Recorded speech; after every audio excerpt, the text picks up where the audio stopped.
చెప్పండి సార్ మీరు ఇక్కడికి రావడానికి కారణం ఏంటి? అంటే నేను ఒక భారత రాజ్యాంగాన్ని కాపాడాలని, భారత రాజ్యాంగంలో ఉన్న ఏ విధమైన హక్కులు, చట్టాలు, విధులు ఏవి ఇంప్లిమెంట్ కావట్లేవని కొట్లాడుతున్నా. నేను కాకుండా ఇక్కడున్న ప్రజలు భూములు కోల్పోయి, ఉద్యోగం లేక, ఇల్లు లేక, తిండి లేక బాధపడుతుర్రు. భారతదేశంలో ఉన్న నిరుద్యోగులు ఇప్పుడు 46 అనే నిరుద్యోగులు ఒక జీవో కోసమే కాదు, భారతదేశంలో ఉన్న ప్రతి పౌరుని కోసం కొట్లాడుతున్నా. నాది ఇండియన్ కాన్స్టిట్యూషన్ 100% ఇంప్లిమెంటేషన్ అనే ఫారం తోటి నేను కొట్లాడుతున్నా.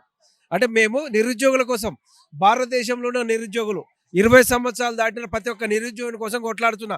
రాజ్యాంగం ప్రకారం 20 సంవత్సరాలు దాటినోడు ఆడు హై జంపు, లాంగ్ జంపు, ఆ జంపు ఈ జంపు అని లేకుండా భారతదేశ పౌరునికి ఉద్యోగం ఇవ్వాలనేది భారత రాజ్యాంగం రాసింది.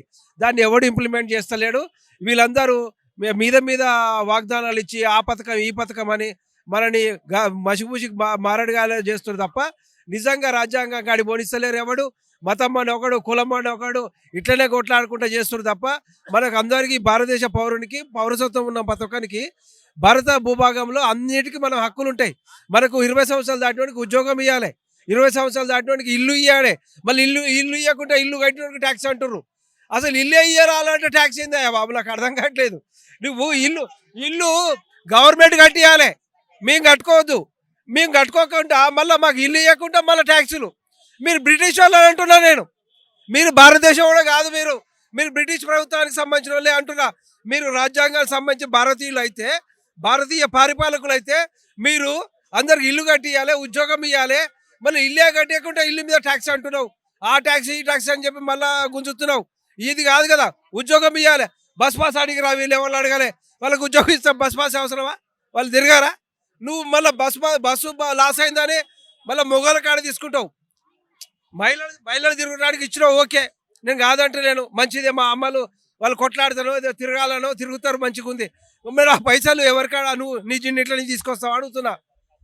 ముఖ్యమంత్రి రేవంత్ రెడ్డి ఏమంటున్నా అంటే, నీ ఫామ్ హౌస్ అమ్ముతావా, నీ ఇల్లు అమ్ముతావా, ఈ బస్సు లాస్ అవుతాయని అడుగుతున్నా. మీరైతే ఏదైతే అన్నారో రాజ్యాంగంలో లేని పనులన్నీ చేస్తా అన్నారు, రాజ్యాంగ విరుద్ధంగా చేస్తా ఉన్నారా అని అంటారు. ఓటు హక్కు తప్ప ఏమి ఇస్తలేవు. హక్కు కాదు, ఏదో రాజ్యాంగం రాసిర్రు ఈ గొర్రెలు బర్రెలు లాగా మాకు ఓటు ఒకటి వేసుకోవాలనేది ఒక్కటి దానికో వదులుతున్నారు తప్ప మీరు దేనికి మాకు రాజ్యాంగంలో హక్కు ఇస్తలేరు అని అంటున్నా. తెలంగాణ అప్పు విషయంలో ఏం చెప్పగలరు? అప్పు తెలంగాణ అప్పు ఎవరికాడు ఉన్నది? ఇప్పుడు నేను ఒక 10 సంవత్సరాల క్రితం 10,000 శాలరీ వస్తుండే, ఒక 500-600 మిగులుతుండే. ఇప్పుడు 50,000 వచ్చినా కానీ రూపాయి మిగులుతుండే ప్రైవేట్ జాబులో. ఈ పైసలన్నీ ఏడిపోతున్నట్టు మీకు గ్యాస్ రూపంలోనో ట్యాక్స్ రూపంలోనో మీరే గుంజుకుంటారు. అంటే మళ్ళీ రాజ్యంలో వచ్చినట్టుగా పైసలు. నేనేమంటే ఈ పైసలన్నీ పరిపాలకుల చేతిలో ఉన్నాయి, రాజ్యంలో ఉన్నాయి అంటున్నా. ఈ 600-700 కోట్లు కాదు, ఇప్పటి వరకు 1947 నుంచి స్వాతంత్రం వచ్చిన కాంచి పరిపాలించిన ఎవరైనా కానీ, బ్యూరోక్రాట్స్ కానీ, పరిపాలన వచ్చిన ప్రజా నాయకులని వాళ్ళ ఆస్తులు గుంజుకోగలిగితే, ఆ ఆస్తులకు వాళ్ళకి అవసరాన్ని మించిన ఆయన గుంజుకోగలిగితే 600 కోట్లు కాదు 6 లక్షల కోట్లు మిగులుతాయి. రేవంత్ రెడ్డి అయితే ఏదైతే పెట్టాడో ప్రజాపాలన అనేది తీసుకొని వచ్చాడు కదా, దాని మీద మీ స్పందన? ప్రజాపాలన అంటే నేనేమంటున్నా, మీరు 40-50 కోట్లు ఖర్చు పెట్టి మీరు గెలిచినాక మీరు ప్రజాపాలన ఎట్లా చేయగలుగుతారని అడుగుతున్నా. మీరు చేయలేరు. ఎందుకంటే ఈ 40 కోట్ల పెట్టుబడిదారుగా నువ్వు వ్యాపారమే చేస్తున్నావు కదా. 40 కోట్లు 50 కోట్లు పెట్టి వ్యాపారం చేస్తానికి వచ్చినప్పుడు 40 ఇంటూ 2, 3, 10 రెట్లు డబ్బుని గుంజుకోవడానికి వచ్చినావు తప్ప నువ్వు మాకెట్లా చేస్తావు? రేపు వాడు గుంజుకుంటూ రేపు నువ్వు గుంజుకుంటావు. నువ్వు గుంజుకోనని వాగ్దానం చేసి ప్రజాముఖంగా పేపర్ రిలీజ్ చేయి.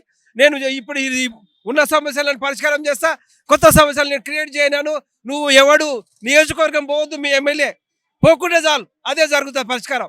నువ్వు పోతేనే నీ ఎమ్మటి ఉన్న నీ అనుచరులు వచ్చి గుంజుకుంటారు. నువ్వేం నియోజకవర్గం పోకుండా అసెంబ్లీ కానీ ఇక్కడ కూర్చో, నీ క్వార్టర్లకు ఇచ్చిన క్వార్టర్స్ కూర్చో, ప్రజలంతా హ్యాపీగా ఉంటావు. ఉన్న సమస్యలను పరిష్కారం చేయి, కొత్త సమస్య క్రియేట్ చేయనాను, దాని పరిష్కారం జరుగుతుందని అంటున్నా. ఇప్పుడు సీఎం రేవంత్ రెడ్డి గారికి పరిపాలన గురించి మీరు చెప్పాలంటే ఏం చెప్పారు? పరిపాలన చేయాలంటే ఇప్పుడు ఈ రేవంత్ రెడ్డి గారు కాంగ్రెస్ పార్టీ కొత్తది కాదు, పాతదే. ఈ పాత సీసాలకు కొత్త సీసాలో పాత సారాయి పోసినాం తప్ప ఈ కొత్తదేం కాదు. ఆయనకు అన్ని తెలుసు, తెలియదని అంటలేను. నువ్వు నిజంగా నీ లోపల చిత్తశుద్ధి ఉన్నదంటే రాజ్యాంగబద్ధంగా పరిపాలిస్తానని ఒక వాగ్దానం చేయమంటున్నాను. నేను నా ద్వారా ప్రజలను అడుగుతున్నా. రాజ్యాంగం ద్వారా వాగ్దానం చేసి రాజ్యాంగబద్ధంగా పరిపాలిస్తాను. ఈ యొక్క 6 వాగ్దానాలు పెట్టినావంటేనే నువ్వు రాజ్యాంగం మీద నమ్మకం లేదన్నట్టు. నువ్వు రాజ్యాంగ పరిపాలన చేయాలంటే ఈ 6 వాగ్దానాలు ఎవడు అడిగిండు? ఎవరైనా కొట్లాడిరా? ఎవరైనా మహిళలు ఎవరైనా ఏమైనా నిరాహార దీక్షలు చేసిరా? ఉద్యమం చేసిరా? ఎందుకు పెట్టినావు? అంటే నీకు తెలియదు మీ యొక్క సెంట్రల్ ప్రాపర్టీకి నువ్వు ఎట్లా చెప్తావు అట్లా వింటున్నావు. నేను అడుగుతున్నా, నువ్వు ప్రకృతి ప్రేమికులు అంటే ప్రకృతి ఏమడుగుతుంది? ఈడ పుట్టిన వాళ్ళందరూ గాలి ఎట్లనో నీళ్లు ఎట్లనో బతికే ఆహారం తినడానికి ఇట్లా ఈ ప్రకృతి పరంగా రావాలి. మరి ఉద్యోగం కూడా రావాలి, చేయడానికి పని ఏ పని చెప్పేసో చేపించుకో. 20 ఏళ్ళు దాటినోడు మంచిగా చేతులు కాళ్ళు గట్టిగా ఉన్న వాళ్ళందరినీ చేపి నిరుద్యోగులు ఫ్రీగా ఉంటారు. వాళ్ళు చేయలేరు కాబట్టి ఒక వికలాంగులకు అవసరం లేదు, ముసలోళ్ళు అవసరం లేదు. ఇప్పుడు యువత ఎక్కువ ఉన్నది అంటుండు నరేంద్ర మోడీ గారు.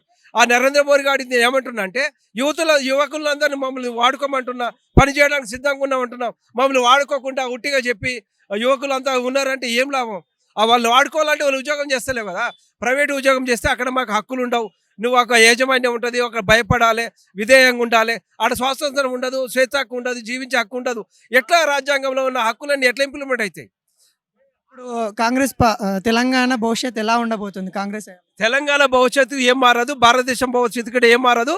రాజ్యాంగబద్ధంగా పరిపాలిస్తామని నేను ఒక్కానిస్తున్నా. నేను ముందుకు వచ్చినా నాలాగా మీరు రాగలిగితే రాజ్యాంగం ప్రకారమే పరిపాలించడానికి నేను నా సంస్థ రేపు రాబోయే రోజుల్లో ఒక నిరుద్యోగుల కోసం, భారతదేశంలో ఉన్న నిరుద్యోగుల కోసం నేను ఈ ఉద్యమం ద్వారా ఒక పార్టీ నిర్మించాలనుకున్నా. నా పార్టీ యొక్క ముఖ్య ఉద్దేశం ఏంటంటే వాడు ఏ ప్రాంతం వాడైనా, ఏ దేశం వాడైనా, ఏ రాష్ట్రం వాడైనా 20 సంవత్సరాలు దాటిన ప్రతి ఒక్కరికి గవర్నమెంట్ ఉద్యోగం వస్తుంది, గవర్నమెంట్ సంస్థలు ఉంటాయి, ప్రైవేట్ సంస్థలు ఉండవని చెప్తున్నా.